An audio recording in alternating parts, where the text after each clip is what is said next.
Hello student ए भिडिओत मैं class 9 गणितर जिखन नतुन पाठ्यपुथी तार পৰা पंचम अध्यायत जितु आछे ইউক্লিডৰ জ্যামিতিৰ পৰিচয় ইন্ট্ৰোডাকশন টু ইউক্লিডছ জিওমেট্ৰি তো এই চেপ্টাৰটোৰ অনুশীলনী 5.1 প্ৰশ্নসমূহ সমাধান কৰিম।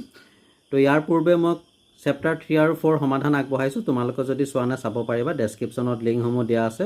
তো আহা তেতিয়াহ'লে এই ভিডিঅ'টোত অনুশীলনী 5.1 প্ৰশ্নখিনি সমাধান কৰোঁ। তো ইয়াৰ এক নম্বৰটো দিছে তলৰ কোনবোৰ উক্তি সত্য আৰু কোনবোৰ অসত্য তোমাৰ উত্তৰৰ সপক্ষে কাৰণ দেখুৱা। ইয়াত আমাক কিছুমান উক্তি দিছে, তাৰে কোনবোৰ সত্য আৰু কোনবোৰ অসত্য আমি ক'ব লাগে। লগতে যদি এই উক্তিটো সত্য হয় তাৰ সপক্ষে আমি যুক্তি দিব লাগিব, বা এই উক্তিটো যদি অসত্য হয় তাৰ সপক্ষেও আমি যুক্তি দিব লাগিব। তো এক নম্বৰটো দিছে এটা বিন্দুৰ মাজেৰে মাথো এডাল ৰেখাহে পাব পাৰি। এই উক্তিটো অসত্য, কাৰণ এটা বিন্দুৰ মাজেৰে আমি অসংখ্য ৰেখা পাব পাৰোঁ। গতিকে আমি লিখি দিব পাৰোঁ এই উক্তিটো অসত্য, কাৰণ দেখিছা তোমালোকে এইটো এটা বিন্দু, ইয়াৰ মাজেৰে এনেকৈ আমি অসংখ্য ৰেখা আঁকিব পাৰোঁ।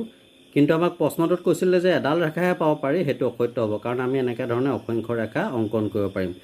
তো তোমালোকেতো এনেধৰণে লিখি তাৰ কাৰণত এই ছবিটো আঁকি দেখাই দিলে হ'ব। নেক্সট 2 নম্বৰটো দিছে দুটা বিন্দুৰ মাজেৰে অসীম সংখ্যক ৰেখা পাব পাৰি। এই উক্তিটো কিন্তু অসত্য, কাৰণ আমি কি পাইছিলোঁ ইউক্লিডৰ স্বীকাৰ্য 5.1ত প্ৰদত্ত দুটা নিৰ্দিষ্ট বিন্দুৰ মাজেৰে একক সৰল ৰেখাহে পাব পাৰি, অৰ্থাৎ দুটা বিন্দুৰ মাজেৰে এডাল সৰল ৰেখাহে পাব পাৰিম। গতিকে আমি উত্তৰটো লিখিব পাৰোঁ এই উক্তিটো অসত্য, কাৰণ আমি লিখি দিব পাৰোঁ যে ইউক্লিডৰ স্বতঃসিদ্ধ 5.1ৰ বিৰোধ কৰিব। তো এনেধৰণে লিখি দিলেই হ'ব। গতিকে তোমালোকে এনেধৰণে যেনে বুলি লিখি সংযোজন কৰি দিব পাৰা। ধৰা হ'ল এইটো এটা বিন্দু, এইটো এটা বিন্দু, তো এই বিন্দু দুটাক সংযোগ কৰিলে আমি এডাল ৰেখা পাওঁ। নেক্সট যদি আৰু এডাল এনেকৈ ৰেখা আঁকো, তেতিয়াহ'লে এই ৰেখাডালে ইয়াক স্পৰ্শ কৰিব, কিন্তু ইয়াত ছেদ নকৰিব। গতিকে আমি কি ক'ব পাৰোঁ যে দুটা বিন্দুৰ মাজেৰে আমি এডাল ৰেখাহে অংকন কৰিব পাৰিম। তেনেধৰণে তোমালোকে লিখি দিবা, তেতিয়া এনচাৰটো বেছি বেটাৰ হ'ব। নেক্সট 3 নম্বৰ উক্তিটো আমাক কি দিছে, এডাল সীমিত ৰেখাখণ্ডক অসীমভাৱে দুই মূৰে বৃদ্ধি কৰিব পাৰি। এই উক্তিটো সত্য হ'ব, কাৰণ ইউক্লিডৰ স্বীকাৰ্যটোত পাইছিলোঁ এডাল সীমিত ৰেখা অথবা ৰেখাখণ্ডক অসীমলৈ বঢ়াই দিব পাৰি।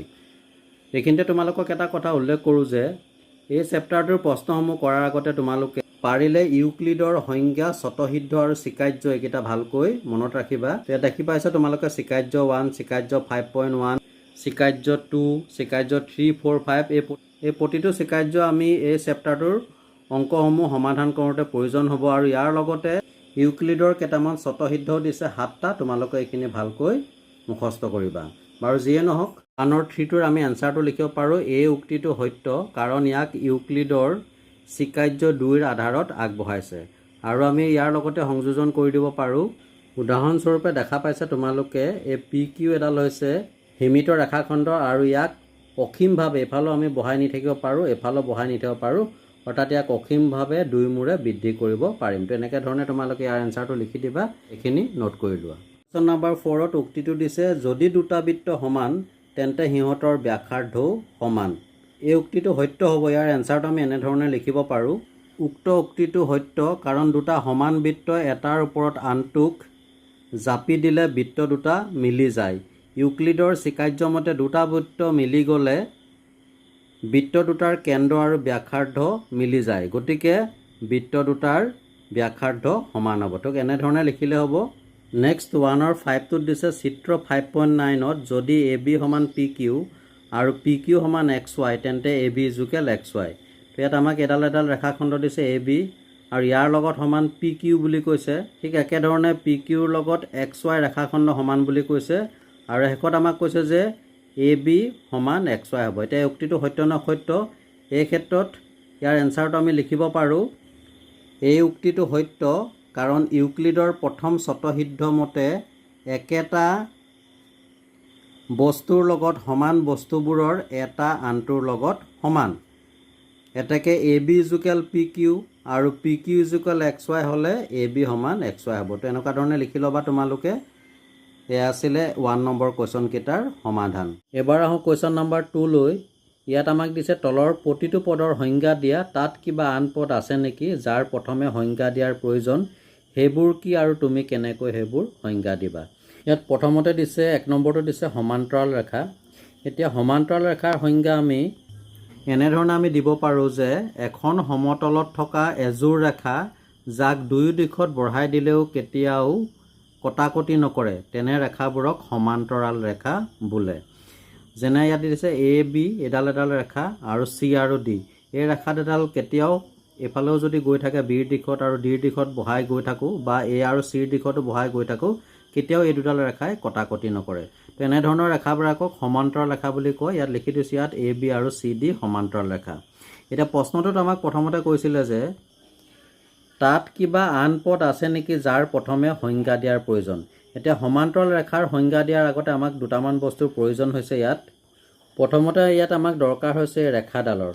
প্ৰথমতে আমি ৰেখা কাক কয় সেইটো জানিব লাগিব আৰু এই ৰেখাডালৰ সংজ্ঞা দিয়াৰ আগতে ইয়াত আমাক বিন্দুৰ প্ৰয়োজন হ'ব। বিন্দু কাক কয় সেইটো আমি জানি ল'ব লাগিব। এতিয়া বিন্দু বুলি ক'লে আমি ক'ব পাৰোঁ যে জোঙা পেঞ্চিলেৰে বহীৰ পাত এখিলাত স্পৰ্শ কৰিলে সৃষ্টি হোৱা বিন্দু আকৃতিটোৱে হৈছে বিন্দু। কি বুলি ক'লোঁ যে জোঙা পেঞ্চিলেৰে বহীৰ পাত এখিলাত স্পৰ্শ কৰিলে সৃষ্টি হোৱা আকৃতিটোৱে হৈছে বিন্দু। ধৰা হয় এডাল হৈছে পেঞ্চিল, মই ইয়াত এনেকৈ স্পৰ্শ কৰিলোঁ, তো ইয়াত এটা কি সৃষ্টি হ'ল, ইয়াত এটা বিন্দু সৃষ্টি হ'ল। আৰু এই বিন্দুৰ আমি দৈৰ্ঘ্য প্ৰস্থ আদি নিৰ্ণয় কৰিব নোৱাৰোঁ। পেঞ্চিলডাল যিমানে জোঙা হ'ব সিমানেই বিন্দুটো সৰু হ'ব আৰু বিন্দুৰ ধাৰণাটো সিমানেই স্পষ্ট হ'ব। এতিয়া তোমালোকে বিন্দুৰ ধাৰণাটো পালে। এবাৰ আমি ৰেখাৰ ধাৰণালৈ যাওঁ। ধৰি লোৱা এইটো এটা বিন্দু আৰু এইটো এটা বিন্দু, আমি দুটা বিন্দু দিলোঁ। এতিয়া এই বিন্দু দুটাক সংযোগ কৰিলে আমি এডাল ৰেখাখণ্ড পাম। তো তোমালোকে দেখিলানে এ আৰু বি বিন্দু দুটাক আমি সংযোগ কৰি দিলোঁ এডাল এডাল ৰেখাখণ্ড। এতিয়া এই ৰেখাখণ্ডডালক যদি এ বি উভয় দিশতে আমি বঢ়াই গৈ থাকোঁ, দেখি পাইছা তোমালোকে এফালেও বঢ়াই দিলোঁ এফালেও বঢ়াই দিলোঁ, তেতিয়া এডাল কি হ'ল, এডাল ৰেখাৰ সৃষ্টি হ'ল। গতিকে আমি এই সমান্তৰাল ৰেখাৰ সংজ্ঞা দিয়াৰ আগত আমাক কিহৰ প্ৰয়োজন হ'ল, বিন্দু আৰু ৰেখাৰ বিষয়ে জানি লোৱাটো প্ৰয়োজন হ'ল। এনিৱে তোমালোকে এইখিনিকে লিখি দিলে হ'ল। জাষ্ট তোমালোকৰ কনচেপ্টটো ক্লিয়াৰ হ'বৰ বাবে মই ইয়াত বিন্দু আৰু ৰেখাৰ কথাটো উল্লেখ কৰিলোঁ। আমাক সংজ্ঞা দিবলৈ দিছে 2 নম্বৰটোত লম্ব ৰেখা। তো লম্ব ৰেখাৰ সংজ্ঞা আমি এনেধৰণে দিব পাৰোঁ। যদি দুডাল ৰেখাই সিহঁতৰ ছেদবিন্দুত 90 ডিগ্ৰী বা সমকোণৰ সৃষ্টি কৰে তেন্তে ৰেখা দুডালক পৰস্পৰ লম্ব ৰেখা বুলি কোৱা হয়। যেনে দেখিছা এডাল এডাল এম এডাল ৰেখা, এল এডাল ৰেখা। এই দুডালে সিহঁতৰ যিটো ছেদবিন্দু ইয়াত কি কোণ উৎপন্ন কৰিছে, 90 ডিগ্ৰী উৎপন্ন কৰিছে। এনেকৈ চালেও 90, এফালেও 90 হ'ব, এনেকৈ চালেও 90 হ'ব, এইফালে চালেও হ'ব 90 ডিগ্ৰী। গতিকে ইহঁতে ৰেখা দুডালে সিহঁতৰ ছেদবিন্দুত 90 ডিগ্ৰী কোণ উৎপন্ন কৰিছে। গতিকে ইয়াত আমি কি লিখিব পাৰোঁ, ইয়াত এম ৰেখাডাল এলৰ ওপৰত লম্ব। আৰু ইয়াক এনেধৰণে লিখে গণিতত এম লম্ব এল, এনেকুৱা ধৰণে লিখা হয়। এইবাৰ আমাক 3 নম্বৰটোত সংজ্ঞা দিবলৈ দিছে ৰেখাখণ্ড। ৰেখাখণ্ডৰ সংজ্ঞা আমি এনেকৈ ধৰণে দিব পাৰোঁ। আদি আৰু অন্তবিন্দু থকা ৰেখাক ৰেখাখণ্ড বোলা হয়। ই দুটা বিন্দুৰ মাজৰ দূৰত্বক সূচায়। ইয়াৰ কোনো প্ৰস্থ বা উচ্চতা নাথাকে। দেখিছা এ এটা বিন্দু আৰু বি এটা বিন্দু। এইটো হৈছে আদি বিন্দু আৰু বিটো হৈছে অন্তবিন্দু। তো এ আৰু বিটো সংযোগ কৰাৰ বাবে এ বি এডাল কি হ'ব, ৰেখাখণ্ড। ইয়াত লিখি দিছোঁ এ বি এডাল ৰেখাখণ্ড। কেতিয়াবা এই বিন্দু দুটাক প্ৰান্ত বিন্দু বুলি কোৱা হয়, একেই কথা।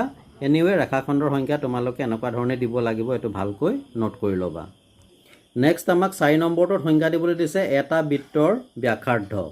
তো আমি কি লিখিব পাৰোঁ বৃত্তৰ ব্যাসাৰ্ধৰ বিষয়ে, বৃত্তৰ কেন্দ্ৰৰ পৰা পৰিধিলৈ টনা ৰেখাখণ্ডক বৃত্তটোৰ ব্যাসাৰ্ধ বোলা হয়।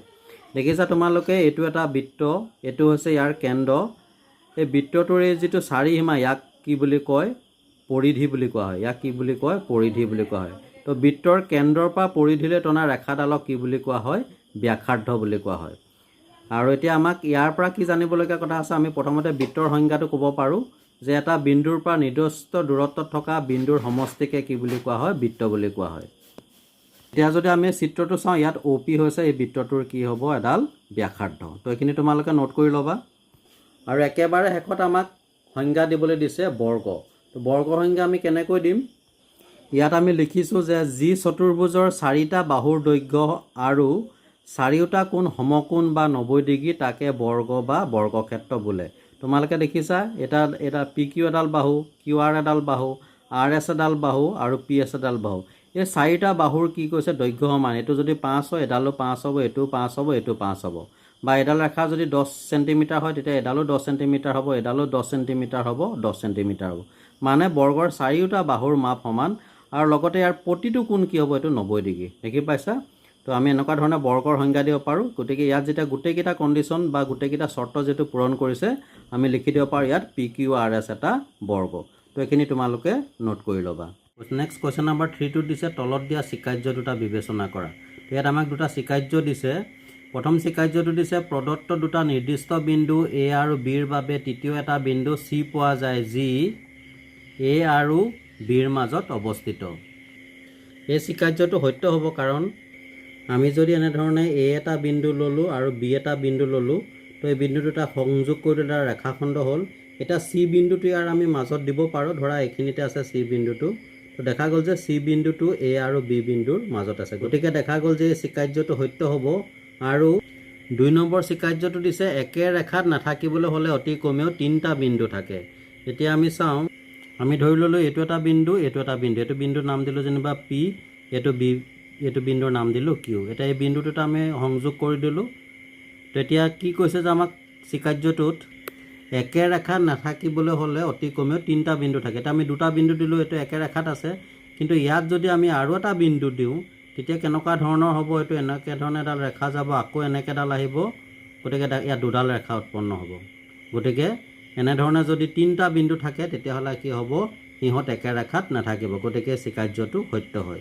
এতিয়া এই দুটা স্বীকাৰ্যৰ ওপৰত বেছ কৰি আমাক সুধিছে এই স্বীকাৰ্য দুটাত কিবা সংজ্ঞাহীন পদ আছেনে? এই দুটা স্বীকাৰ্য সংগত নে? সিহঁতে ইউক্লিডৰ স্বীকাৰ্য মানি লয়নে? ব্যাখ্যা কৰা। তো ইয়াৰ এনচাৰটো আমি এতিয়া এনেকুৱা ধৰণে লিখিব পাৰোঁ। উক্ত স্বীকাৰ্য দুটাত বহুতো সংজ্ঞাহীন পদ আছে যেনে বিন্দু, ৰেখা ইত্যাদি। আমাক প্ৰথমতে সুধিছিলে যে এই স্বীকাৰ্য দুটাত কিবা সংজ্ঞাহীন পদ আছেনে? তো আমি এনেধৰণে লিখিব পাৰিম। তাৰপিছত সুধিছিলে যে এই স্বীকাৰ্য দুটা সংগত নে?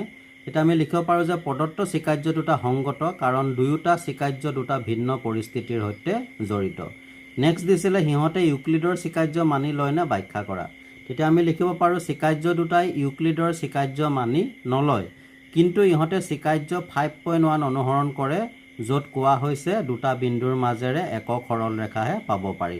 তেনেকুৱা ধৰণে লিখিলে হ'ব। তোমালোকে এইখিনি নোট কৰি ল'বা। নেক্সট আমাক কুৱেশ্যন নম্বৰ 4টোত দিছে যদি এটা বিন্দু C দুটা বিন্দু A আৰু B ৰ মাজত থাকে যাতে AC সমান BC, তেন্তে প্ৰমাণ কৰা যে AC ইজুকেল হাফ AB চিত্ৰসহ ব্যাখ্যা কৰা। তো ইয়াত আমি লিখি ল'লোঁ 4 নম্বৰটো সলিউশ্যন। দিয়া আছে C বিন্দুটো A আৰু B ৰ মাজত থাকে আৰু AC সমান BC। ধৰা এইটো আমাৰ চিত্ৰটো, এইটো A আৰু B বিন্দু, তাৰ মাজত এইটো কি আছে? C বিন্দুটো আছে। এতিয়া আমি কি কৰিম? এতিয়া ইয়াত আমি সমান চিনৰ উভয় পক্ষতে AC যোগ কৰি দিম, এফালেও AC যোগ কৰি দিম, এফালেও AC যোগ কৰি দিম। তো আমি এনেদৰে সমান চিনৰ উভয় পক্ষতে এফালেও AC যোগ কৰিছোঁ, এফালেও AC যোগ কৰিছোঁ। এতিয়া AC যোগ কৰিলে কি হ'ব? ইয়াৰ আগতে একেটা আছে ধৰিবা, ইয়াৰ আগতে একেটা ধৰিবা, একে একে 2, এইটো হ'ব 2AC। তো এফালে হৈ গ'ল 2AC। এতিয়া AC প্লাছ BC মানে কি লিখিব পাৰোঁ? এইখিনি হৈছে আমাৰ AC আৰু এইখিনি হৈছে BC। গতিকে AC প্লাছ BC মানে আমি গোটেইখিনি লিখি দিব পাৰোঁ। এইটো কি হৈ যাব? AB। এইখিনি আছিলে AC আৰু এইখিনি আছিলে BC। গোটেইখিনি যদি লগ লগাই দিওঁ তেতিয়া আমি এইটো কি হৈ যাব? AB। গতিকে আমি এফালে কি লিখি দিম? AB। কিন্তু এইখিনিতে আমি এটা কাম কৰিব পাৰোঁ। ইউক্লিডৰ স্বতঃসিদ্ধত পাইছিলোঁ যে সমান সমান বস্তুৰ লগত একে সমান বস্তু যোগ কৰিলে যোগফলবোৰ সমান। এই কথাখিনি যদি লিখি দিওঁ তেতিয়াহ'লে আমাৰ এনচাৰটো বেছি এপ্লিকেবল হ'ব। তো এইখিনি আমি লিখি দিম। তো সেই কথাখিনিকে আমি ইয়াত এটা লিখি দিলোঁ। এতিয়া কি হৈ যাব? আমি ACটো ইয়াত আছে, 2টো ইয়াৰ লগত ইনটু হৈ আছে, আমি লেফ্ট হেণ্ড ছাইডৰ পৰা ৰাইট হেণ্ড ছাইডলৈ লৈ যাম। এইটো ক'ত বহিব? তলত বহিব। বা ইয়াক আমি এনেকুৱা ধৰণৰ লিখোঁ, ইয়াৰ আগত একেটা আছে বুলি ধৰি লওঁ 1/2 AB। তো এইটোকে আমাক প্ৰমাণ কৰিবলৈ দিছিলে প্ৰশ্নটোত, যিটো আমি খুব সুন্দৰকৈ প্ৰমাণ কৰি দেখাইছোঁ। গতিকে এইটো আমি লিখি দিব পাৰোঁ প্ৰুভ। এইটোৱে আছিলে কুৱেশ্যন নম্বৰ 4ৰ সমাধান। নেক্সট আমাক কুৱেশ্যন নম্বৰ 5টোত দিছে 4 নং প্ৰশ্নত C বিন্দুক AB ৰেখাখণ্ডৰ মধ্যবিন্দু বোলে। তো প্ৰমাণ কৰা যে যিকোনো ৰেখাখণ্ডৰ এটা আৰু মাত্ৰ এটাহে মধ্যবিন্দু থাকে। এইটোৱে হৈছে মেইন কুৱেশ্যনটো। আমি প্ৰমাণ কৰিব লাগে যে যিকোনো ৰেখাখণ্ডৰ মাত্ৰ এটাহে মধ্যবিন্দু থাকে। তো আমি প্ৰথমতে লিখি লওঁ, ধৰা হ'ল C বিন্দু AB ৰেখাখণ্ডৰ মধ্যবিন্দু। এডাল হৈছে AB ৰেখাখণ্ড, তাৰ Cটো হৈছে কি? মধ্যবিন্দু। আৰু Cটো যেতিয়া মধ্যবিন্দু হয় আমি ডাইৰেক্ট কি বুলি লিখিব পাৰোঁ? C equal half of AB। এইটো আমি কুৱেশ্যন নম্বৰ 4ত প্ৰমাণ কৰিছোঁ। তাৰমানে আমি কি লিখিব পাৰোঁ? যদি C বিন্দুটো AB ৰ মধ্যবিন্দু হয় তেতিয়াহ'লে আমি কি লিখিব পাৰোঁ? AC is equal half of AB। বা এনেকুৱা ধৰণৰ লিখিব পাৰোঁ B C is equal half of A B. মই এইটো ধৰি লৈছোঁ A C is equal half of A B. আমি দিলোঁ ইকুৱেশ্যন নম্বৰ 1। নেক্সট কি লিখিছোঁ, যদি সম্ভৱ ধৰা হ'ল ডি বিন্দু এ বিৰ আন এটা মধ্যবিন্দু। ধৰি লওঁ আমি এইখিনিতে ডি বিন্দুটো আছে, তো ডি বিন্দুটো মই এ বিৰ মধ্যবিন্দু বুলি যদি ধৰোঁ, তেতিয়া আমি একেদৰে লিখিব পাৰিম কি, তেন্তে A D is equal half of A B. যদি ডি বিন্দুটো আমি এ বিৰ মধ্যবিন্দু বুলি ধৰোঁ, তেতিয়াহ'লে আমি এনেধৰণে লিখিব পাৰিম A D is equal half of A B. এইটো ইকুৱেশ্যন নম্বৰ 2 দিলোঁ। এতিয়া 1 আৰু 2ৰ পৰা আমি কি লিখিব পাৰোঁ, ভালকৈ চোৱা, সমীকৰণ 1ৰো ৰাইট হেণ্ড ছাইডত আছে হাফ অফ এ বি আৰু সমীকৰণ 2ৰো ৰাইট হেণ্ড ছাইডত আছে হাফ অফ এ বি। গতিকে এই দুটা নাই বুলি ধৰি লোৱা, কেঞ্চেল হৈ গ'ল। তো আমি কি লিখি দিব পাৰোঁ, এ চি সমান এ ডি। গতিকে আমি ইয়াত লিখি দিছোঁ এ চি সমান এ ডি। কিন্তু এতিয়া কথাটো হ'ল, তোমালোকে যদি চিত্ৰটো ভালকৈ চোৱা, তেতিয়াহ'লে এ চি আৰু এ ডি কেতিয়াও সমান হ'ব নোৱাৰে। কাৰণ আমি যদি এইটো এ ডি ধৰোঁ, এইফালে আছে ইমান কোণ, এইফালে তাতকৈ কি আছে, বহুত বেছি আছে। গতিকে কেতিয়াও আমি এ চি আৰু এ ডি সমান বুলি লিখিব নোৱাৰোঁ, কাৰণ এ ডি ইজুকেলটো হাফ অফ এ বি নহ'বই।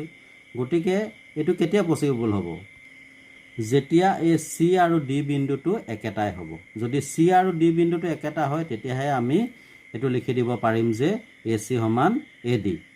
গতিকে আমি ইয়াত কি লিখিলোঁ, এইটো তেতিয়াহে সম্ভৱ হ'ব যেতিয়া চি আৰু ডি বিন্দু দুটা একেটাই হয়। তাৰমানে আমি কি লিখি দিব পাৰোঁ, এতেকে যিকোনো ৰেখাখণ্ডৰ মাত্ৰ এটাহে মধ্যবিন্দু থাকে। এইটোকে আমাক প্ৰমাণ কৰিবলৈ দিছিলে, আমি প্ৰমাণ কৰি দিলোঁ। গতিকে ইয়াত লিখি দিলোঁ প্ৰুফ। তো ডিয়াৰ ষ্টুডেণ্ট, এই ভিডিঅ'টোত তোমালোকক মই অনুশীলনী 5.1ৰ কুৱেশ্যন নম্বৰ 1ৰ পৰা কুৱেশ্যন নম্বৰ 5লৈকে খুব সহজ পদ্ধতিৰে সমাধানবিলাক আগবঢ়ালোঁ। যদি ভিডিঅ'টো ভাল লাগিলে লাইক এটা কৰি শ্বেয়াৰ কৰি দিবা। আৰু নেক্সট ভিডিঅ'টোত মই কুৱেশ্যন নম্বৰ 6ৰ পৰা একেবাৰে কুৱেশ্যন নম্বৰ 16লৈকে সমাধান কৰিম। তো চাই থাকিবা আৰ বি লাৰ্ণ কাম এণ্টাৰটেইনমেণ্ট। আন এটা ভিডিঅ'ত পুনৰ লগ পাম। আজিলৈ আহোঁ, ধন্যবাদ।